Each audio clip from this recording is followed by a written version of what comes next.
Ես գուցե կրկնվեմ, բայց ես խնդրում եմ հստակ նշել, թե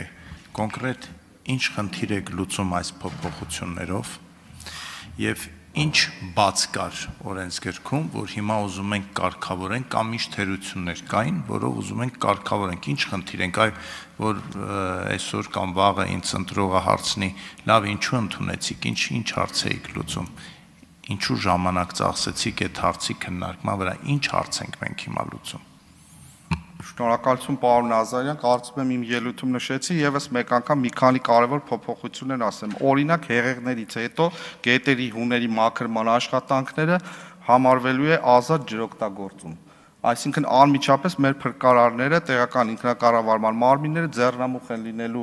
հեղեղի առաջացած հետևանքների վերացման, այդ թվում գետերի հուների մաքրման ուղղությամբ եւ կարիք չեն ունենալու դրա համար ստանալ ջրօգտագործման թույլտվություն։ Սա փոփոխություններից մեկը։ Երկրորդ կարևոր փոփոխությունը այն գետերում, որտեղ կան կարմիր գրքյան ձկնատեսակների ձվադրավայրեր եւ տնտեսավարողը ցանկանում է այդ գետի վրա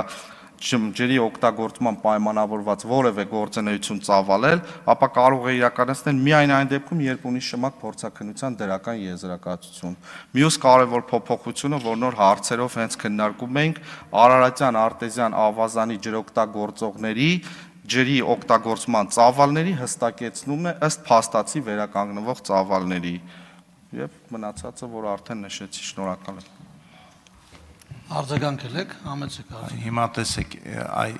վերադառնանք այդ վերջին հատվածին։ Հիմա ամենակարևոր հարցը, այս փոփոխությունից, երբ որ խոսքը գնում է Արարատյան դաշտի ստորգետնյա ջրային ռեսուրսներին։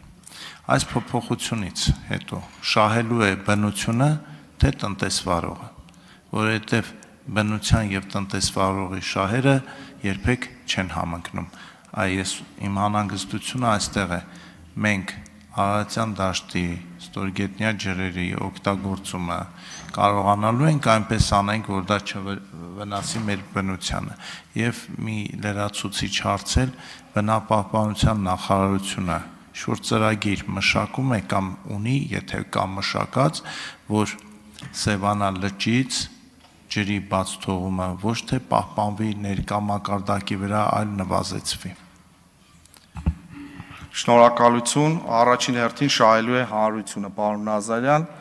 այո, մենք պետք է ջուրը ծախսենք այնքան, որքան վերականգնում է բնությունը եւ ոչ ավելին ու չվնասենք Արարատյան արտեզյան ավազանին, ու սերունդներին թողենք մեր ջրային ծավալները նորմալ վերականգնված իրավիճակում։ Իսկ ձեր ինչ վերաբերում է երկրորդ հարցին, այո, վարչապետի որոշմամբ ստեղծվել է օպերատիվ շտաբ, որը գործում է արդեն մոտ երևի 2-3 շաբաթ հենց Սևանի հետ կապված հարցերով, որպիսի հնարավորինս կարճ ժամանակահատվածում, որ հնարավոր է լուծել կարճ ժամանակում լուծել խնդիրները, որը ունի երկարատև լուծման կարիք, նաև մշակել ու իրականացնել երկարատև ծրագրեր, որպիսի Սևանից ռոռոկման նպատակով վերցվող ջրի ծավալները նվազեն տարեցտարի, եւ առաջին նպատակն այն է, որ չգերազանցեն օրենքով սահմանված սահմանաչափը։